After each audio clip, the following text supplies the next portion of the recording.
नायक था। कृष्णा और उसकी पत्नी गीता दोनों मिलकर खेती किया करते थे और उसके दोनों बच्चे मीरा और गोपी स्कूल में पढ़ते थे। गोपी अपाहिज था, बैसाखी के सहारे चलता था। माँ, हम आ गए स्कूल से। अच्छा है, क्या हुआ? तेरे छोटे भाई का मुंह क्यों लटका हुआ है? आज स्कूल में एनुअल स्पोर्ट्स डे की बात हो रही थी और इसी बीच इसके दोस्त इसके अपाहिज होने का मजाक उड़ाने लगे। अच्छा बेटा, तू बोल, किसने तुझे क्या बोला? अभी जाकर उसके कान पकड़ती हूँ। आज तो उन लड़कों के कान पकड़ लेगी, लेकिन आगे क्या? क्या हर वक्त तू अपने बेटे के साथ होगी? तो इसका मतलब क्या उन लड़कों को छोड़ दूं? कृष्णा गोपी के पास गया। बेटा, तेरी जिंदगी में अक्सर ऐसे लोग आएंगे जो तेरी कमजोरी पे तेरा मजाक उड़ाएंगे। अब ये तुझ पर है कि तू उनकी बातें सुनकर उदास होगा या उन्हें मुंह तोड़ जवाब देगा या बस उनकी बातें अनसुनी करेगा। पर पिताजी, अगर बातें अनसुनी कर दी तो वो लोग फिर से चिढ़ाएंगे। चिढ़ाने दो, अगर उनकी बातें तुम्हें लगे ही ना तो इससे बड़ी उनकी हार नहीं होगी। गोपी बेटा, ये महत्व नहीं रखता कि लोग तेरे बारे में क्या सोच रहे हैं, महत्व ये रखता है कि तू खुद के बारे में क्या सोच रहा है। जी पिताजी। कृष्णा की बात सुनकर गोपी के चेहरे पर मुस्कान आ गई। अगले दिन कृष्णा और गीता खेतों में काम कर रहे थे। अब तक गीता मुंह फुलाए बैठी थी। क्या हुआ? कुछ नहीं। अब बोल भी दे, कब तक बात मन में रखेगी? मेरे बेटे के अपाहिज होने पर लोग उसका मजाक उड़ाते हैं और आप है कि मुझे हमेशा दबाते हैं। मेरा मन तो था कि उन लड़कों की अच्छे से पिटाई करूं मैं। बस, मार तो मैं भी सकता था उन लड़कों को, पर इससे गोपी की परेशानी का हल नहीं हो सकता है। हाँ, वो तो है। अच्छा, डॉक्टर साहब ने कहा था कि वो नकली पाँव लगवा सकते हैं गोपी को, जिससे कि वो चल सकता है। हाँ, बात की थी मैंने उनसे, पर बहुत पैसे लगने वाले हैं। 20,000। हमारे तो रोज 2 वक्त के खाने की भी परेशानी है। अब भला 20,000 रुपये कहाँ से लाएंगे? हो जाएंगे, मुझे उम्मीद है कि 20,000 रुपए जरूर हो जाएंगे। हाँ, इस बार बैंगन की फसल बोई है, अगर फसल अच्छी निकली तो कुछ पैसे तो जरूर जमा हो जाएंगे। हाँ हाँ, बहुत अच्छी फसल होगी। गीता और कृष्णा खेतों में बहुत मेहनत करते हैं। वो चाहते हैं कि उनकी फसल बहुत अच्छी उगे, जिससे उनकी सारी परेशानियां खत्म हो जाए। लगभग 2 महीनों की कड़ी मेहनत के बाद आज उनके खेत लहलहा रहे थे। बैंगन की फसल वाकई में बहुत अच्छी हुई थी। इस बार भगवान ने हमारी सुन ली। हाँ, बहुत अच्छी फसल हुई है। मैंने व्यापारी को बुलवाया है, देखते हैं कितने पैसे मिलते हैं। भगवान करे कि इतने पैसे मिले जिससे न सिर्फ हमारा घर चले, बल्कि गोपी को नकली पाँव भी मिल जाए। उम्मीद तो यही है। कृष्णा बैगन की कटाई करने लगा और गीता घर चली गई। कुछ देर बाद व्यापारी वहाँ आया। अरे वाह, बैंगन की फसल तो बहुत अच्छी हुई है। हाँ सेठ जी, बहुत मेहनत जो की है।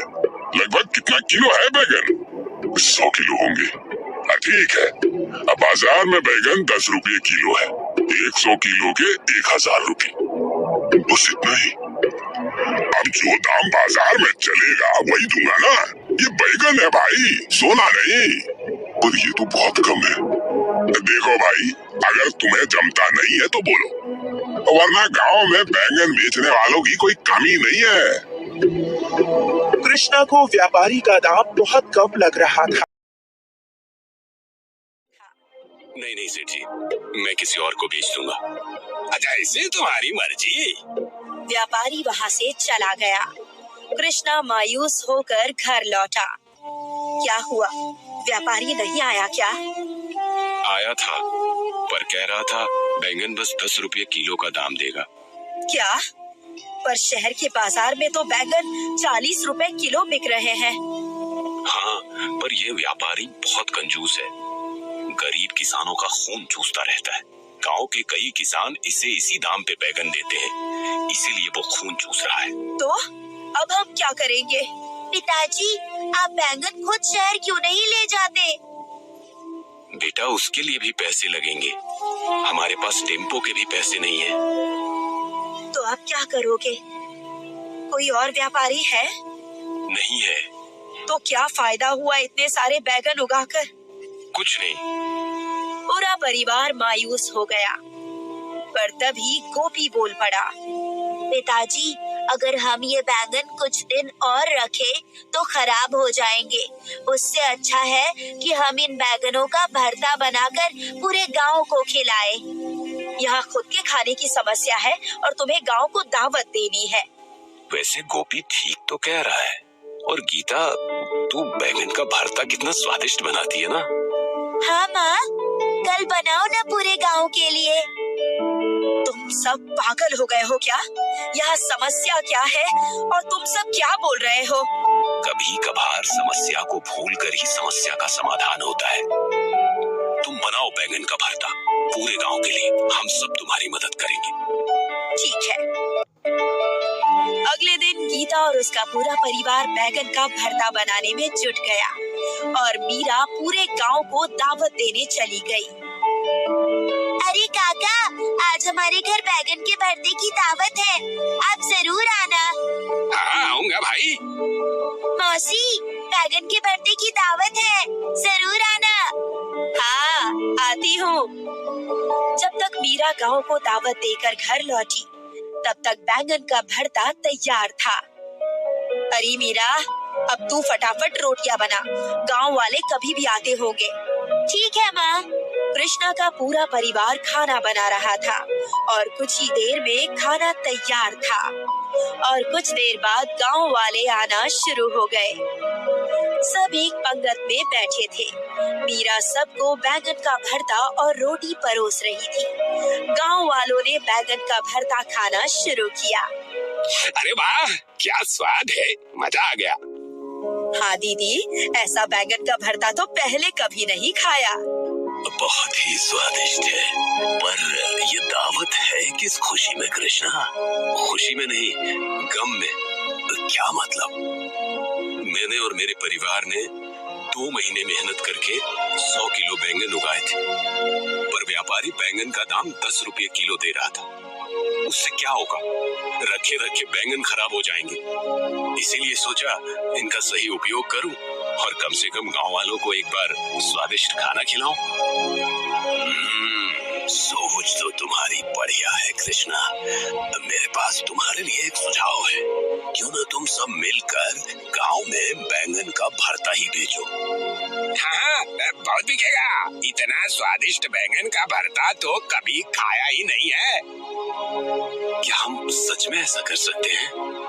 क्यों नहीं, चाहो तो मेरी नुक्कड़ वाली दुकान ले लो। मुझे तुमसे कोई भाड़ा वाड़ा नहीं चाहिए। जब तुम्हारी कमाई अच्छी हो तो जो तुमसे बन सके वो दे देना। ये सुनकर कृष्णा अपने परिवार की ओर देखने लगा। एक नई उम्मीद की किरण जगी थी। 2 दिन बाद कृष्णा और उसके परिवार ने मुखिया जी की दुकान में अपना बैगन के भरते का ढाबा खोल लिया। 1 प्लेट बैंगन का भरता देना। ये लीजिए भैया। पहले ही दिन से उनका ढाबा चल पड़ा। लगभग 1 महीने में ही उन लोगों ने 10,000 रुपए कमा लिए थे। कृष्णा और उसका परिवार बहुत खुश था, लेकिन उनकी खुशी कल्लू से देखी नहीं गई। कृष्णा के ढाबे की वजह से उसका होटल ठप हो गया था, इसलिए कल्लू ने आधी रात को कृष्णा के ढाबे में चोरी की और सारे पैसे लेकर भाग गया। अगली सुबह जब गीता और कृष्णा ने ये देखा तो वो दंग रह गए। हे भगवान, ये क्या हो गया? किसी को समझ नहीं आ रहा था कि ये कैसे हुआ, पर फिर कृष्णा के बेटे गोपी को एक सुराग मिला।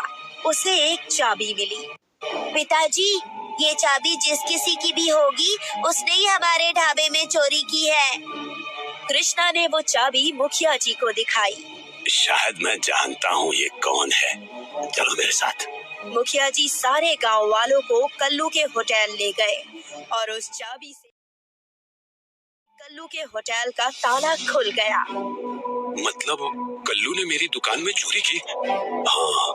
गांव वाले कल्लू को पकड़ लाए और सबने मिलकर उसे बहुत पीटा और तब कल्लू ने अपना गुनाह कबूल कर लिया। मेरा होटल बंद होने पे आ गया था, इसीलिए मैंने ऐसा किया। तुझे तो पुलिस के हवाले कर देना चाहिए। नहीं, ऐसा मत कीजिए, मैं सारे पैसे वापस दे दूंगा। ठीक है, इस बार तो तुझे छोड़ रहे हैं। अगली बार इस गांव में दिखा तो तू हवालात में होगा। पैसे वापस मिल गए और कल्लू का होटल बंद हो गया और अब कृष्णा के ढाबे पर ज्यादा ग्राहक आने लगे। 4 महीने बाद ही कृष्णा ने 20,000 रुपए इकट्ठा कर लिए और अपने बेटे गोपी को नकली पाँव भी लगवा दिया। अब गोपी बिना बैसाखी के चल सकता था। अब क्यों रो रही है? ये तो खुशी के आंसू है जी, डगमगाते ही सही, पर अब कृष्णा के परिवार की गाड़ी पटरी पर आ रही थी। उम्मीद है कि अब उनके साथ सिर्फ अच्छा ही होगा।